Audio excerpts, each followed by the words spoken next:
F123 Season 4, Round Number 3, the Miami Grand Prix. We are here back in Miami once again. I think we've only raced here once so far in F123, so time to race here for what I think is a second time on this game. And yeah, not really a whole lot to say. We did pretty well here last time. We ended up second behind Hamilton, although we were quite a long way behind Hamilton from what I remember. There was a big gap between us and Hamilton and then the cars behind us. So we'll see if that changes for today. Our car isn't right at the top of R&D. I'm not sure if it was then, because I think that was the season 2 where we beat Hamilton in the end. But he did get a few early wins on us at the start of the season. This was definitely one of them. We just did not have the pace to keep up with him. So looking at R&D, we are down there in third. I can't remember. Let's just have a quick look. I think maybe McLaren did just about get ahead of us before the last race in Australia, but now they're a little further ahead of us again there.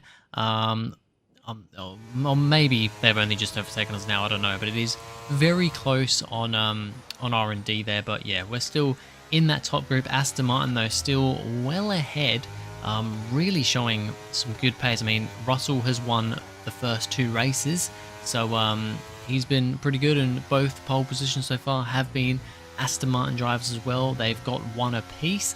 Awassa, of course, getting that pole position in Bahrain, but not really working out in the race.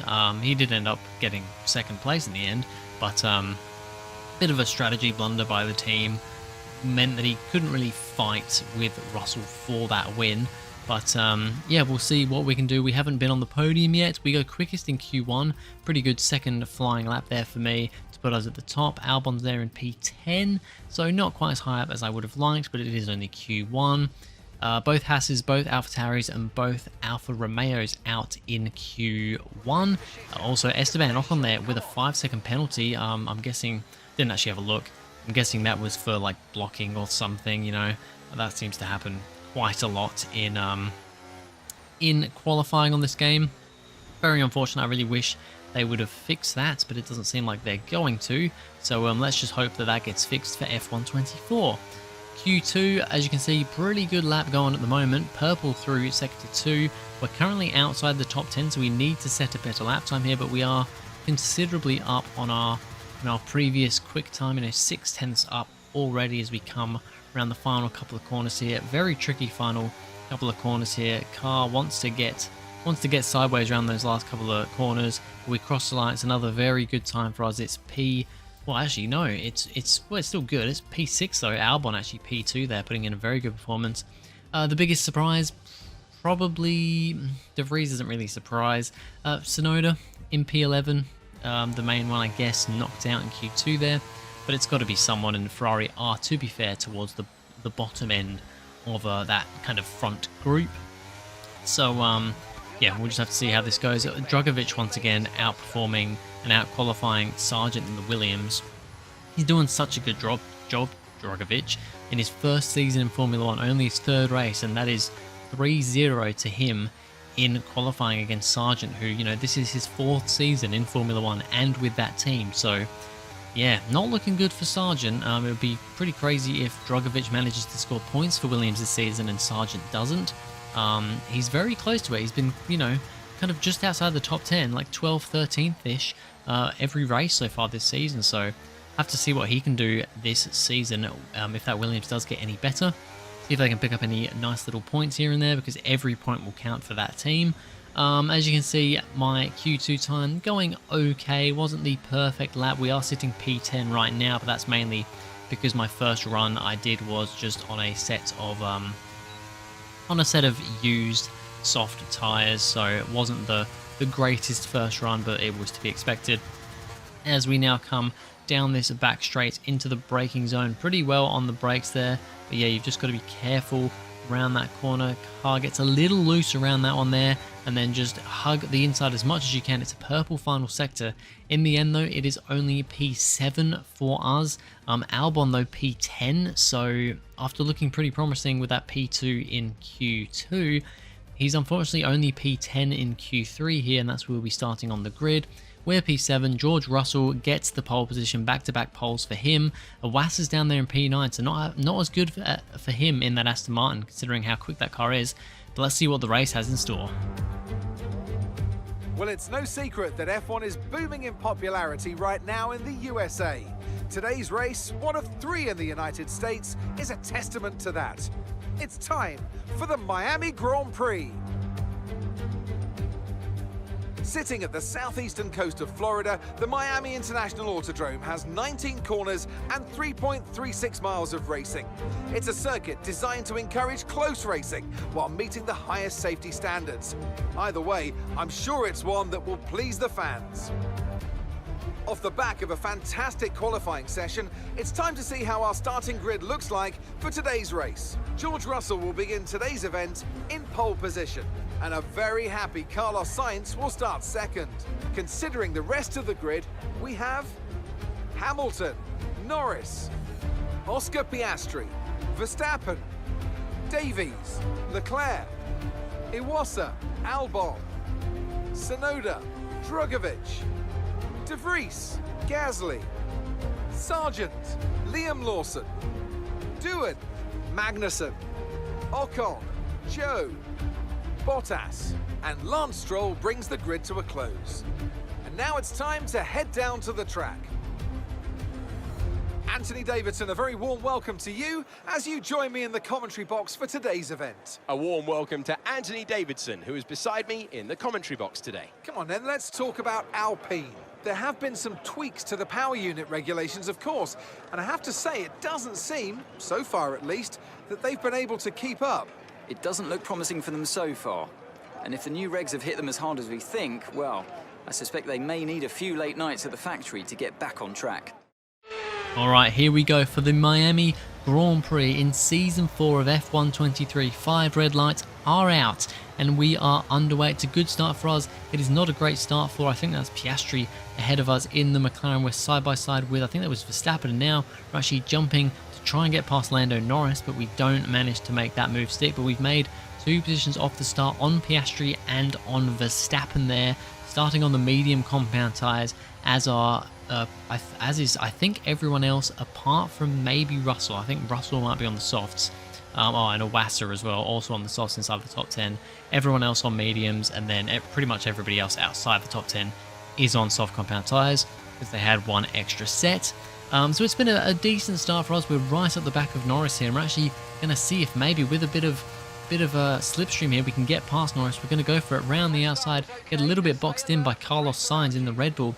That lets Norris just nip himself back up the inside, but then we're going to be side by side through this section here. Some good side-by-side action on this first lap, but we can't quite hold it around the outside there. Gonna let Norris go back through again. Maybe we can sense an opportunity off this straight, but I always struggle getting out of that fiddly chicaney sort of section, very tight section. I struggled to get the power down there, and without DRS and with the AI using a lot of ERS on the first lap, makes it rather difficult. I have a little look, but we're too far back to do anything on Norris, but it's been a pretty good first lap. 2 positions made off the start there, up into P5, so that's good. George Russell, though, really just doing what he's been doing this season so far in the first 3 races, and just kind of, leading from the front. Having a look at the battle for second, actually, as you can see, Russell kind of gets off a good start. It's Sainz, though, against Hamilton at the front here as they're going side by side. Hamilton on the inside, Sainz on the outside. Sainz had a very good qualifying. I think he qualified in 2nd place. Hamilton's trying to get past him. Norris just behind these 2 as well, and then we're just behind Norris. It is a great little battle between these guys, though. You can already see the gap that Russell's made to these guys. This time, though, Hamilton gets up into 2nd place, so it's a good start from the Brit, the defending world champion. Further back again, and don't usually have a look at these guys way down the back of the field, but there wasn't a whole lot happening, and there's a nice little battle going on here. That's Valtteri Bottas going up the inside of Kevin Magnussen in the AlphaTauri. The AlphaTauri seems a little bit better this season. They're still way down the back of the field. I think they're still the lowest rated, PP, PI, or PI? No, this isn't Forza or Gran Turismo, the lowest R&D car, but they can fight a little bit more this season, and he manages to keep himself ahead of Bottas for now. Lap number 6, and now we've got to run on Norris, who no longer has DRS on the cars ahead of him. We're trying to go to the outside. Russell just about keeps it on the inside though, but I don't mind. We're going to try and hook up behind him and then use as much ERS as we can and get the DRS down to turn 1, because we might be able to do a nice little dive on the inside. Sure enough, he doesn't really go that defensive. We place our car up the inside and we're going to get that move stuck up into 4th place on lap number 7 here. Nice little up the inside on Lando Norris. Let's see if we can now keep this position and keep moving forward.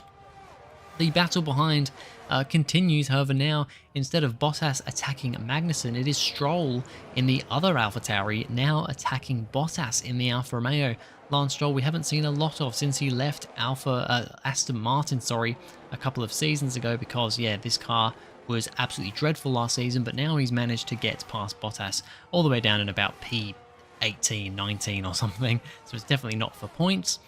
Behind me, and there is another battle going on. This is the battle between, I believe this is Oscar Piastri and Ayumu Iwasa. Iwasa gets himself past Piastri this time around and will try and defend as they go into turn 1. Iwasa's going to try and have a look, but Piastri's going to have a look, but Iwasa just places his car perfectly. We continue on here, lap number 9. Not absolutely running away from Norris. He's still there within DRS. Verstappen there coming along with him as well. And yeah, we're not really catching the cars ahead of Sainz and Hamilton either. After Hamilton got past Sainz towards the start of the race, he hasn't really managed to pull away. Sainz is keeping in that DRS, and that's making it difficult for us to catch up. Russell, though, is just in a place of his own. This Aston Martin is absolutely rapid. This season, they're going to be hoping that they can keep this car going for the majority of the season, if not the whole season, because at the moment they're really looking miles ahead of everyone else, and Russell especially doing a great job leading this race. Can he make it 3 for 3? Max Verstappen is behind myself and Norris, just trying to stick with us for this point in time, but he spun the car off the back straight. Car spins around, doesn't look like he's hit anything, but he has spun the car around. That is very unfortunate and very uncharacteristic from the Dutchman, spinning the car there. Not something you see very often from him. As behind, you see the Alpines. That's one of the Alpines ahead. I think Gasly stops, and then Ocon goes into the back of him, breaks his front wing, so that is terrible for Ocon. There's always some drama with the Alpine drivers, isn't there? That front wing damage brings out the virtual safety car, so not a full safety car. Still yet to have a full safety car this season, but a VSC, first VSC of this season.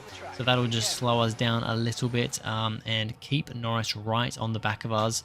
Then when that gets going again, Sainz now is still right here behind Hamilton and is looking to maybe make a move just about now. But no, he's actually going to come into the pits this lap just after the VSC has gone back in, has finished. Sainz is the first man into the pits. Well, I think the first man after Verstappen, who came in after his spin, probably, flat spotted those tyres. Further back again, and this is Nick De Vries trying to get past one of the Alpines, I believe, Pierre Gasly. I don't think it's really for position. I'm pretty sure one of those has already come in, yeah, wasn't a whole lot happening at this point in the race. We come into the pits on lap number 14 to change onto hard compound tyres for the remainder of this race. We'll see if we can, keep this P4. Maybe we can get a podium here. I don't know. A bit of a gap to the cars ahead, but we'll have to wait and see. As we come out of the pits, Norris came into the pits at the same time as us, so he stays behind us. On lap number 15 here, though, he's got the DRS on us. We don't have anything from ahead, and they are really going for it. Norris is really going for it. After coming into the pits, and he's actually, as we go defensive into the final corner, we actually run a little bit too deep into this corner, and that lets him come up the inside. But I'm not too bothered right now, because we can maybe get the DRS, which we will, and perhaps come back to him into turn 1. But now I've got to be careful from Iwasa, who's behind. Norris goes defensive into turn 1. We sense a move, but there's just not enough room, and we've been overtaken by Norris. We're down back again to P5, but I'm having a look, as you can see here, trying to get Norris out of shape down this next straight here.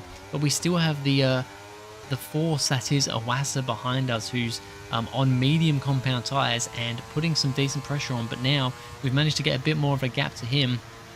And we're going to try and get past Norris once again off this back straight to the outside. He's there on the inside though, same as last time though. I'm going to try and do the same thing I did, take a wide line, then that will give us a great run down to turn 1. Once again, we're right up behind him. DRS enabled to the inside, doesn't have time to fight it. And once again, we're going to do pretty much the same thing we did to him previously and get back up into P4 ahead of Lando Norris. So we have at least made that position back up again a couple of laps after losing it. Further back, we have, who's this? Oscar Piastri against Nick De Vries.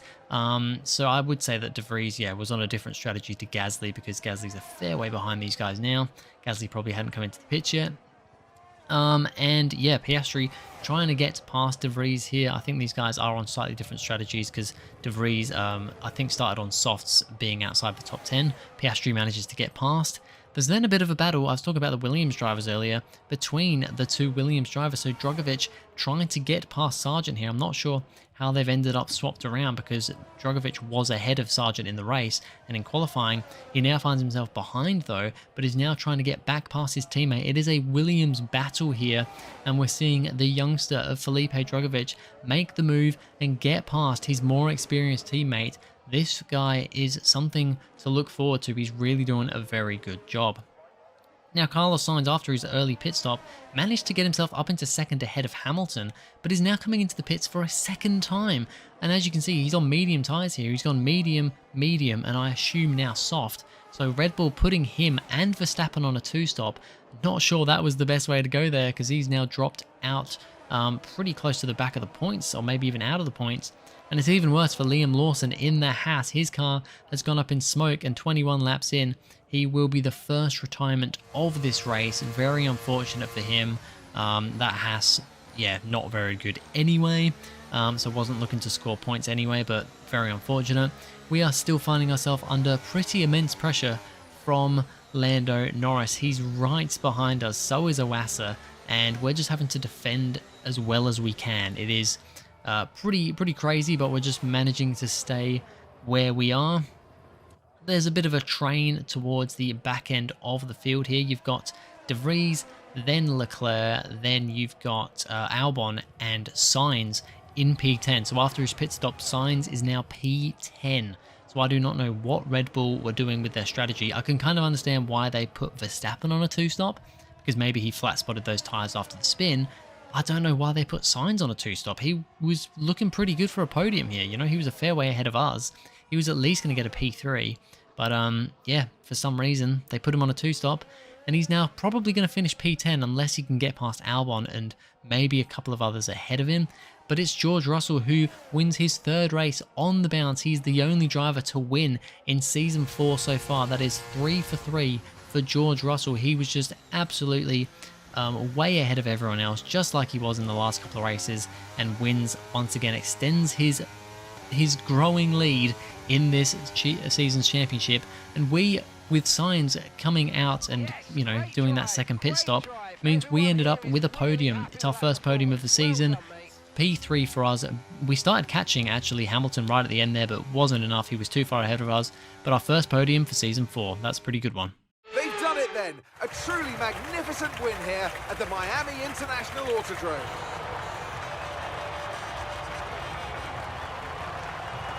Well, Anthony Davidson, a resounding victory today, but what set them apart from the rest? I think a large part of the result comes down to temperament. They were able to keep their heads when everyone around them was losing theirs, and that's allowed them to get the best out of the car, to maximise the strategy, and to stay out of trouble. The Aston Martin team will be very happy with today's performance. And of course, the final result. Another display of excellent driving and excellent teamwork, and a well-deserved first-place finish. So it's another masterclass from Aston Martin and George Russell. He wins 3 for 3 this season so far. Hamilton keeping his consistency going with another podium, 2nd place for him. And then ourselves nabbing that 3rd place after Sainz's double pit stop. Yeah, we didn't have the pace of Hamilton throughout the entirety of that race. He was getting away from us. In the last like 5 laps, I don't know how, but I started pulling away from Norris because I had Norris right on my tail the whole time. I started pulling away from Norris, started gaining on Hamilton, gained about 3 seconds in the last 5 laps. So I don't know what was going on there. He was still a good 2 or 3 seconds up the road though. So it's P3 for us, but our first podium, it's an all British podium as well, which is very nice to see. And that jumps us up to 4th in the Drivers' Championship. Albon now down in 7th, so he's falling a bit further back. He finished P9 in that race, only ahead of Sainz. If it wasn't for Sainz's double pit stop, he would have been P10, so not quite the race I was hoping for my teammate. And then in the Constructors' Championship, we're now up to P3. We may have been there before, I'm not sure, but it is very close, apart from Aston Martin, who are already far away and beyond leading this Constructors' Championship. So it's going to take quite a bit to turn that around, but we'll have to wait and see. There's plenty of races still to go. But anyway, that's going to be it for this video, guys. Thank you very much for watching. If you enjoyed, please go ahead, like and subscribe, and I'll see you guys in the next video.